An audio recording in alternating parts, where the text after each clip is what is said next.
Naila ang Tacloban City tungod sa ilang gipasigarbo nga Sangyaw Festival. Ang GMA Regional TV nakigfiesta usab isip usa sa mga partners sa Sangyaw Festival 2023. Ani ang report. Matag tuig, lain-laing aktibidad ang giandam sa Tacloban City alang sa ilang kapistahan.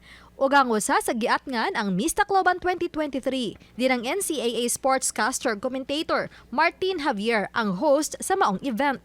Wa usab magpawahi si Raver Cruz nga nang harana sa mga maanyag nga dalaga. It was an honor to be the host, one of the hosts of the return of Miss Tacloban kasi syempre iba to.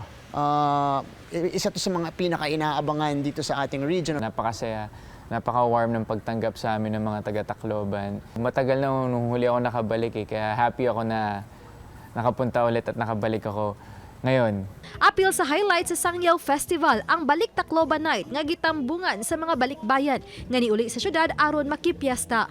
Naghatag og kalingawan sa mga balikbayan si The Clash Season 3 Grand Champion ug usa sa mga Queendom. Jessica Villarubin is a guest performer.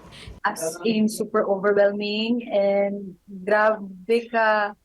Ako nagtuo nga grabe ka init ilang pag welcome na ako dere and nag-enjoy jud ko and I'm very happy to see all the Taclobanons nga gikan pa sa Lagyo nga ni uli lang gyud for this event. Kauban nga nakiglingaw-lingaw sa Sangyaw Festival sila si Jamie Robinsons og Steve Armstrong sa Voltis 5 Legacy. Mga karakter nga gidala ni Isabel Ortega og Miguel Tan Felix.